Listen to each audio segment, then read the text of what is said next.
اللهم لك الحمد لا حمد إلا دون نعمائك ولك الشكر لا شكر إلا يقصر عن آلائك إلا من يقصر عن آلائك لك المن والإفضال والملك ربنا فلا شيء أعلى منك وأمجد مليك على عرش السماء مهيمن لعزته تعن الوجوه وتسجد۔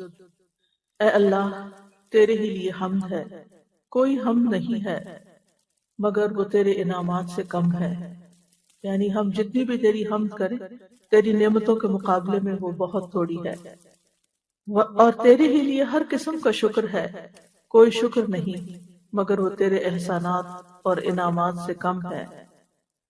اے ہمارے رب تیرے لیے ہی احسانات، مہربانیاں اور تیرے ہی لیے ہر طرح کی ملکیت ہے، بس تجھ سے بلند اور تجھ سے زیادہ بزرگی والی کوئی چیز نہیں ہے۔ تو آسمان کے عرش پر بادشاہ ہے، تو غالب ہے، تیری عزت و غلبے کی وجہ سے چہرے عاجزی اور سجدہ کرتے ہیں۔ اللہم صلی علی محمد وعلی آل محمد کما صلیت علی ابراہیم وعلی آل ابراہیم انک حمید مجید۔ اللہم بارک علی محمد وعلی آل محمد کما بارکت علی ابراہیم وعلی آل ابراہیم انک حمید مجید۔ آج ہم انشاءاللہ صبح سے لے کر شام تک مختلف مواقع کی مناسبت سے جو دعائیں ہم پڑھتے ہیں ان کے بارے میں کچھ بات کریں گے۔ دعا ہمیشہ عبادت کی نیت سے کی جانی چاہیے کہ ہم اللہ تعالیٰ کی عبادت کر رہے ہیں، ہم اللہ تعالیٰ کا ذکر کر رہے ہیں۔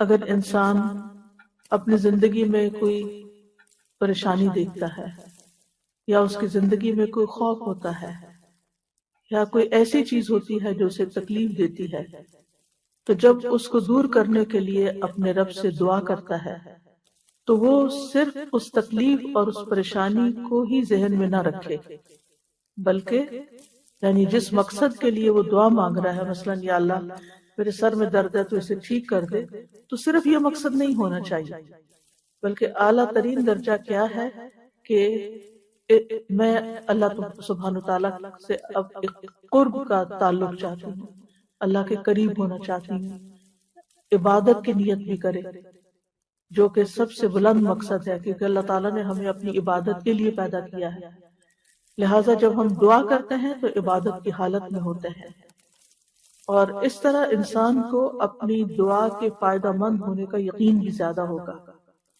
تو جب انسان سارا دن مختلف مواقع کی مناسبت سے دعائیں کرتا چلا جاتا ہے تو اس طرح انسان دراصل اپنے رب کی عبادت میں رہتا ہے۔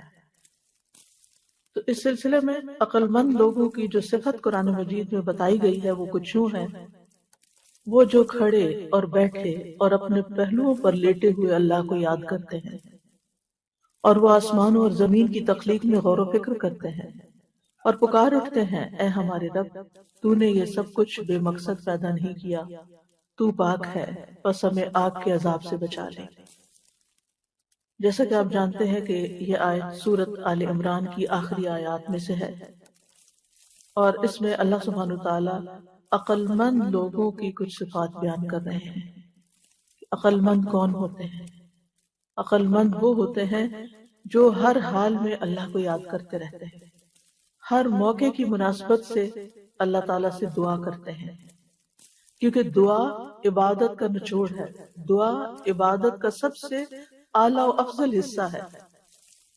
یعنی ویسے تو ہم جو عبادت کرتے ہیں، مثلا نماز پڑھتے ہیں، وہ ایک مخصوص شکل ہے عبادت کی، اور اس میں ہم ایک مخصوص حالت میں کچھ دیر کے لیے اللہ تعالیٰ کے حضور حاضر ہوتے ہیں، اور پھر اس کے بعد کیا ہوتا ہے، ہم اپنی جائے نماز طے کر دیتے ہیں اور اٹھ جاتے ہیں، پھر دنیا میں لگ جاتے ہیں۔ تو کیا اللہ تعالیٰ سے بس اتنی دیر کا تعلق ہونا چاہیے؟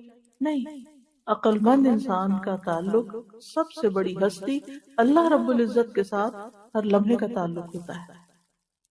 ہر لمحہ اس کے دل میں اپنے رب کی یاد ہوتی ہے، اور جو اپنی دنیا میں بھی وہ مختلف حالات سے گزرتا ہے، کبھی وہ کھڑا ہے، کبھی وہ بیٹھا ہے، کبھی وہ لیٹا ہوا ہے، تو ان تینوں حالتوں میں انسان اپنے رب کو بھولتا نہیں۔ اللہ کا بندہ ہر حال میں اپنے رب کو یاد کرتا ہے. یعنی کچھ کام ہم کھڑے ہو کر کرتے ہیں، کچھ کام ہم بیٹھ کر کرتے ہیں، اور کبھی ہم آرام کرنے کے لیے لیٹ جاتے ہیں، یا کوئی بیمار ہوتا ہے تو لیٹ جاتا ہے. تو چاہے آپ صحت مند ہو، چاہے آپ بیمار ہو، ہر حال میں اپنے رب کو یاد کرتے رہیں اور اس کو پکارتے رہیں اور اس سے دعا کرتے رہیں. چاہے آپ روزی کمانے کے لیے نکلے ہیں، چاہے آپ کسی کی عیادت کے لیے نکلے ہیں، چاہے آپ گھر کے اندر ہیں، چاہے آپ گھر سے باہر ہیں، بازار میں ہیں، کھا پی رہے ہیں، شادی بیاہ کا موقع ہے، ہر موقع کی مناسبت سے ہمیں دعائیں سکھائی گئی ہیں، اذکار سکھائے گئے ہیں. اور عقل والوں کی دوسری صفت اس آیت میں یہ بیان ہوئی ہے کہ وہ ذکر کے ساتھ ساتھ اللہ سبحانہ وتعالیٰ کی تخلیق پر بھی غور کرتے ہیں. کیونکہ اللہ کی تخلیق پر، اللہ کی مخلوق پر، اللہ کی کریشن پر غور و فکر کرنا دراصل انسان کو اللہ کے قریب کرتا ہے، اور اس کے دل میں اللہ سبحانہ وتعالیٰ کی یاد اور زیادہ گہرائی کے ساتھ آتی ہے. یعنی ایک تو ہے کہ ہم رٹی رٹائی دعائیں پڑھ لیں، صحیح پروننسیشن کے ساتھ ان کو یاد کر لیں، اور پھر جب کوئی موقع آئے تو ٹھک سے بس وہ دعا پڑھی اور بات ختم، اور دل میں ہمارے اللہ کی یاد ہی نہ ہو. یہ ذکر نہیں ہوتا، یہ قرب نہیں ہوتا. قرب یہ ہوتا ہے کہ انسان کی روح بھی سرشار، یعنی جس طرح انسان اپنی زبان، اپنے کان، اپنے عقل استعمال کرتا ہے، اپنی آنکھیں استعمال کرتا ہے کوئی چیز پڑھنے میں، سننے میں، سمجھنے میں، اسی طرح اس کا دل بھی ساتھ شامل.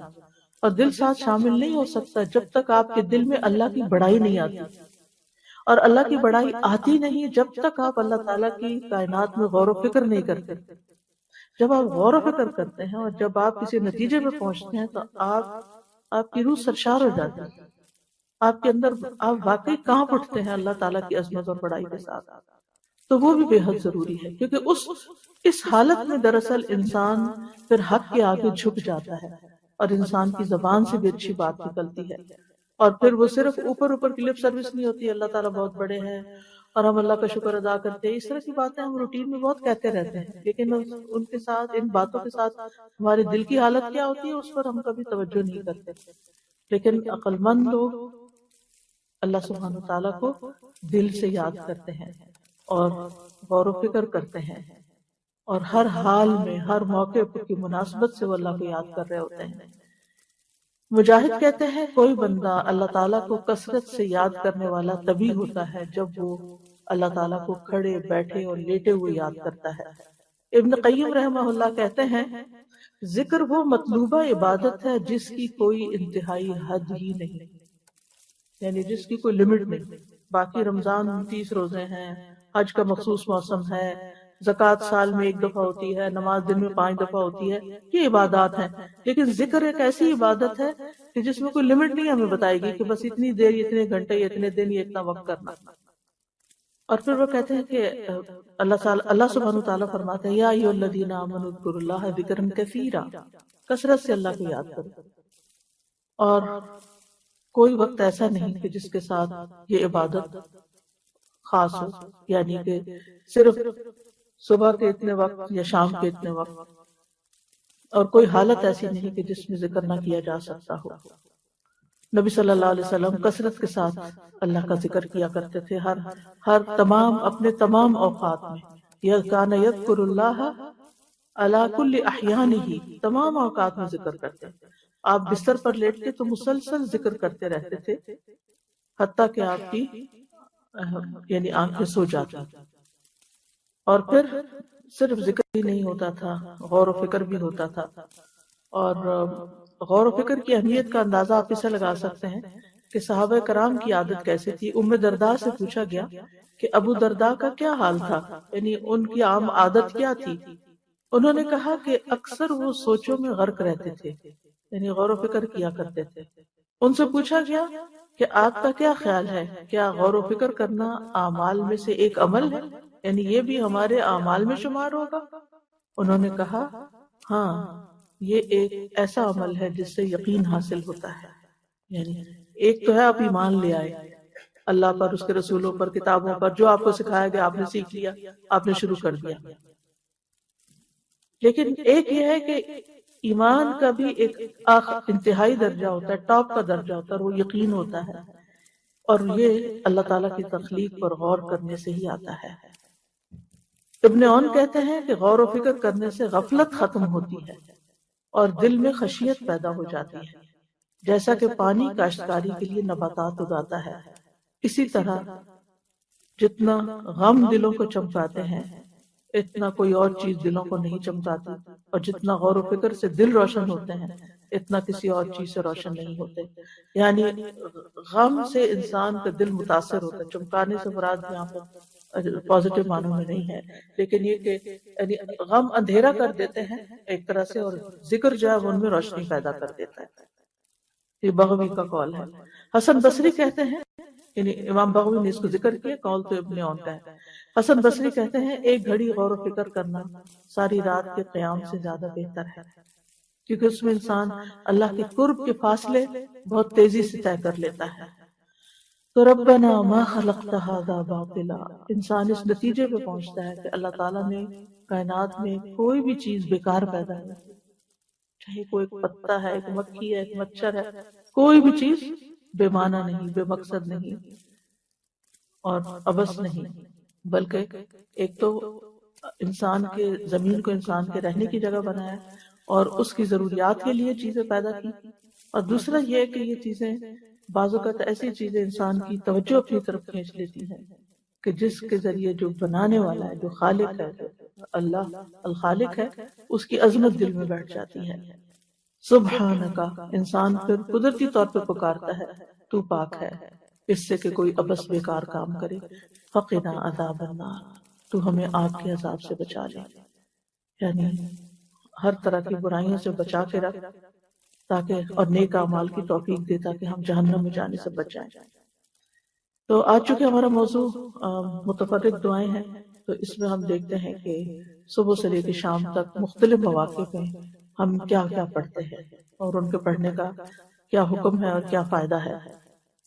سب سے پہلے تو صبح مثلاً اذان کے ساتھ آپ کی آنکھ کھلتی ہے، سونے جاگنے کے آداب جو ہیں وہ ہم نے پڑھ لیے تھے اور ان کی دعائیں بھی ہم نے پڑھ لی تھی پیچھے، لیکن یہاں اذان سے ہم شروع کریں گے۔ تو اذان کے الفاظ آپ کو معلوم ہیں، اللہ اکبر اللہ اکبر، اشہد ان لا، دو دفعہ، اور پھر اشہد ان لا الہ الا اللہ دو دفعہ، اللہ اکبر، اور پھر اشہد ان لا الہ الا اللہ دو دفعہ، اور پھر اشہد ان لا الہ الا اللہ، اشہد ان محمد رسول اللہ دو بار، حی علی الصلاۃ دو بار، حی علی الفلاح دو بار، اللہ اکبر دو بار، اور پھر لا الہ الا اللہ۔ ٹھیک ہے۔ ابو سعید خدری کہتے ہیں رسول اللہ صلی اللہ علیہ وسلم نے فرمایا، جب تم اذان سنو تو وہی کلمات کہو جو مؤذن کہتا ہے۔ یہ حکم دیا جا رہا ہے، لیکن افسوس یہ کہ بہت سے لوگ مسجد میں آ کر بھی اذان سنتے وقت توجہ نہیں کرتے اور جواب نہیں دیتے، اپنی ہی باتوں میں لگے رہتے ہیں۔ تو یہ ایک ادب کے خلاف بات ہے اور ایک بہت قیمتی موقع گنوا دینے والی بات ہے۔ یعنی آپ کچھ بھی کر رہے ہیں، جب اذان ہونے لگے تو وہیں روک دیں۔ اور دوسری حدیث سے پتہ چلتا ہے کہ حی علی الصلاۃ اور حی علی الفلاح جو ہے اس کا جواب لا حول ولا قوۃ الا باللہ ہے۔ ابو ہریرہ کہتے ہیں ایک مرتبہ ہم رسول اللہ صلی اللہ علیہ وسلم کے ساتھ وادی کے کسی بالائی حصے میں تھے کہ بلال رضی اللہ عنہ اذان دینے کے لیے کھڑے ہوئے۔ جب وہ اذان دے کر خاموش ہوئے تو رسول اللہ صلی اللہ علیہ وسلم نے فرمایا، جو شخص بلال کے کہے ہوئے کلمات کی طرح دل کے یقین کے ساتھ یہ کلمات کہے، یعنی اس کے پیچھے پیچھے دہرائے، وہ جنت میں داخل ہوگا۔ کل ہم نے جنت کی تفصیلات پڑھی تھی اور وہ اعمال بھی پڑھے تھے جو جنت میں لے جانے والے ہیں، تو ان میں ایک عمل یہ بھی شامل کر لیجئے کہ آپ جب اذان سنیں تو دل کے یقین کے ساتھ ان کلمات کو دہرائیں۔ نہیں، کام تو ہاتھوں سے کام نہیں چھوڑنا چاہیے، کام نہیں چھوڑنا، لیکن یہ کہ توجہ ہونی چاہیے اور زبان سے جواب دینا چاہیے دل کے یقین کے ساتھ۔ پھر اسی طرح یہ ہے کہ جب اذان کے بعد پھر دعا پڑھنی چاہیے، ٹھیک ہے۔ اذان کے بعد کی دعاؤں میں پہلی دعا اللہم رب هذه الدعوة التامة والصلاة القائمة آت محمدا الوسیلة والفضیلة وابعثه مقاما محمودا الذی وعدته، یہ جو ورزقنا شفاعت وغیرہ کی بات ہے نا، یہ ایڈیشن ہے، یہ نہیں پڑھنی چاہیے، بس اصل دعا اتنی ہی ہے اور اتنی ہی کافی ہے۔ اے اس مکمل پکار کے مالک اور قائم ہونے والی نماز کے رب، تو محمد صلی اللہ علیہ وسلم کو مقام وسیلہ عطا فرما اور خاص فضیلت دے اور انہیں مقام محمود پر فائز فرما جس کا تو نے ان سے وعدہ کر رکھا ہے۔ اذان کے بعد جو شخص یہ دعا پڑھے گا اسے نبی صلی اللہ علیہ وسلم کی شفاعت نصیب ہوگی۔ یہ صحیح بخاری کی روایت میں ہمیں معلوم ہوتا ہے۔ دوسری دعا ہے وَأَنَا أَشْهَدُ أَن لَا إِلَهَ إِلَّا اللَّهُ وَحْدَهُ لَا شَرِيكَ لَهُ وَأَشْهَدُ أَنَّ مُحَمَّدًا عَبْدُهُ وَرَسُولُهُ رَضِيتُ بِاللَّهِ رَبًّا وَبِالْإِسْلَامِ دِينًا وَبِمُحَمَّدٍ نَبِيًّا۔ اور میں بھی گواہی دیتا ہوں، جب مؤذن گواہی دے چکے اشہد ان لا الہ الا اللہ اشہد ان محمد رسول اللہ، تو اذان کے بعد باقی بھی جواب دینے کے بعد پھر یہ چاہے آپ اشہد سے شروع کر لیں، لیکن نبی صلی اللہ علیہ وسلم وَأَنَا أَشْهَدُ بھی کہا تھا، اور میں بھی گواہی دیتا ہوں کہ اکیلے اللہ کے سوا کوئی معبود برحق نہیں، اس کا کوئی شریک نہیں، اور میں گواہی دیتا ہوں کہ محمد صلی اللہ علیہ وسلم اس کے بندے اور اس کے رسول ہیں۔ میں اللہ کے رب ہونے پر، اسلام کے دین ہونے پر اور محمد صلی اللہ علیہ وسلم کے نبی ہونے پہ راضی ہوں۔ نبی صلی اللہ علیہ وسلم نے فرمایا جس نے مؤذن کی اذان سن کر یہ الفاظ کہے، یہ جو ابھی آپ کو بتائے گئے ہیں، اس کے گناہ معاف ہو جائیں گے، یعنی یہ گناہوں کی معافی کا ذریعہ بھی ہے۔ تیسری دعا جو ہے اذان کے بعد درود پڑھا جاتا ہے۔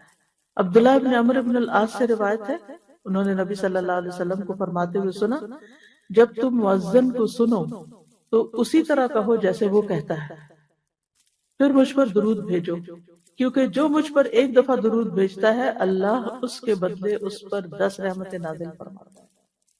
تو آپ پہلے اللہم رب ھذہ الدعوۃ التامہ پڑھ لیں، پھر اشہد ان لا الہ الا اللہ پڑھ لیں، اور پھر اس کے بعد درود پڑھ لیں۔ درود کا چھوٹا ورژن بھی پڑھا جا سکتا ہے، اور اگر یہ ساری چیزیں نہ پڑھ سکے کیونکہ آپ کو کوئی بہت کام میں مصروفیت یا کوئی شخص آپ کا انتظار کر رہا ہے، تو اس میں آپ پھر کوئی ایک چیز بھی پڑھ سکتے ہیں۔ لیکن اگر تینوں چیزیں پڑھنے کی عادت ہو جائے اور موقع بھی ہو تو اس میں کوئی مشکل نہیں، فائدہ ہی فائدہ ہے۔ اب دروشی پڑھا تو 10 رحمتیں آ گئی، اگلی اذان تک آپ کے بہت سے کام آسان ہو جائیں گے انشاءاللہ۔ اللہ کی رحمت آ جائے تو ہر چیز آسان ہو جاتی ہے۔ رحمت ہی تو چاہیے ہر معاملے میں اس کی۔ اور ایک بات یقین رکھے کہ اذان کے بعد دعا قبول ہوتی ہے۔ سنن نبی داؤد کی روایت ہے، عبداللہ ابن عمرو رضی اللہ عنہ سے ایک شخص نے کہا اے اللہ کے رسول صلی اللہ علیہ وسلم، مؤذن ہم سے فضیلت لے جائیں گے، تو رسول اللہ صلی اللہ علیہ وسلم نے فرمایا تم بھی ویسے ہی کہا کرو جیسے وہ کہتے ہیں، یعنی مؤذن تو اذان دے کے فضیلت حاصل کرا تو تم بھی کہہ لو، اور جب تم اس سے فارغ ہو جاؤ تو سوال کرو یعنی اللہ سے، اور دعا مانگو، دیے جاؤ گے۔ اسی طرح آپ صلی اللہ علیہ وسلم نے فرمایا الدعاء لا يرد بین الاذان والاقامہ، اذان اور اقامت کے درمیان دعا رد نہیں ہوتی۔ تو جتنی ہماری اہم دعائیں ہیں وہ ضرور مانگ لی جائے۔ آپ یہ بھی کر سکتے ہیں کہ صبح کی فجر کے بعد ایک چیز مانگ لیں، ظہر کے بعد دوسری۔ میں ایک اور دو اس لیے کہہ رہی ہوں کہ منیمم ٹارگٹ دے رہے ہیں، زیادہ تو پھر آپ جتنی دیر چاہے مانگتے رہیں جب تک اقامت نہیں ہوتی، یعنی نماز شروع نہیں ہو جاتی۔ یعنی آپ گھر میں ہوتی تو اقامت تو نہیں ہوگی، لیکن جب تک آپ نماز شروع نہیں کر دیتے اس وقت تک، مثلا کچن میں بھی آپ کام کر رہے ہیں تو چلتے پھرتے اپنی دعائیں ساتھ ساتھ مانگتے رہیں۔ تو زندگی میں مختلف چیزیں ہوتی ہیں نا، جو کچھ چیزوں سے ہم نجات چاہتے ہیں اور کچھ چیزوں کا حصول چاہتے ہیں، تو اگر بانٹ لیں گے تو پھر کوئی چیز بھولے گی نہیں۔ ورنہ ربنا آتنا فی الدنیا حسنۃ وفی الآخرۃ حسنۃ وقنا عذاب النار کی دعا سب کچھ جمع کر لیتی۔ اذان سننے کے بعد پھر پہلا کام ہوتا ہے وضو کرنا، تو پھر وضو کی دعائیں بھی پڑھنی چاہیے۔ تو اذان کے بعد پھر وضو کیا جاتا ہے، تو وضو کی دعاؤں میں وضو کرنے سے پہلے بسم اللہ پڑھنا ضروری ہے، خالی بسم اللہ، یعنی پوری بسم اللہ الرحمن الرحیم کہنا ضروری نہیں ہے، بسم اللہ کہہ کے بھی آپ شروع کر سکتے ہیں۔ اور بس بعض علماء یہ کہتے ہیں کہ پڑھنا واجب ہے، لیکن اگر انسان بھول جائے تو پڑھنا ساقط ہو جاتا ہے، یا بیچ میں یا بعد میں وضو کرنے کے بعد نہیں پڑھی جائے گی۔ اب سوال یہ پیدا ہوتا ہے کہ اگر واجب ہے اور پڑھی نہیں تو پھر وضو کیا درست ہے؟ جی وضو درست ہے، ثواب سے محرومی ہے۔ جو بسم اللہ پڑھ کے ثواب ملنا تھا وضو کا، وہ رہ گیا آپ کا، جو آپ نے ایک سنت پوری کرنے سے حاصل کرنا تھا۔ تو محتاط بات یہی ہے کہ وضو سے پہلے بسم اللہ کہہ لیا جائے۔ اب اگلا سوال یہ ہوگا کہ ہم تو جہاں وضو کرتے ہیں وہاں ٹوائلٹ بھی ہوتا ہے، تو اس میں آپ دیکھیے کہ آپ دل میں کہہ لیں یا واش روم میں داخل ہونے سے پہلے کہہ لیں۔ اب اگر دیکھیں آپ چپکے سے دل میں کہہ لیتے ہیں تو اس سے کیا فرق پڑتا؟ منہ سے اونچی آواز سے نہ بولیں۔ پھر وضو کے بعد کی دعائیں، ان میں سے ایک دعا ہے اشہد ان لا الہ الا اللہ وان محمدا عبد اللہ ورسولہ، میں گواہی دیتا ہوں کہ اللہ کے سوا کوئی معبود نہیں اور محمد صلی اللہ علیہ وسلم اس کے بندے اور اس کے رسول ہیں، یعنی اللہ کے بندے اور رسول ہیں۔ عقبہ بن عامر کہتے ہیں ہمارے ذمے اونٹ چرانے کا کام تھا، میری باری آئی تو میں شام کے وقت ان کو چرا کر واپس لایا، تو میں نے رسول اللہ صلی اللہ علیہ وسلم کو اس حال میں پایا کہ آپ کھڑے ہو کر لوگوں کو ارشاد فرما رہے تھے۔ مجھے آپ کی یہ بات سننے کو ملی کہ جو بھی مسلمان وضو کرتا ہے اور وہ اچھی طرح وضو کرتا ہے، پھر کھڑے ہو کر اپنے دل اور چہرے کی توجہ کے ساتھ 2 رکعت نماز ادا کرتا ہے تو اس کے لیے جنت واجب ہے۔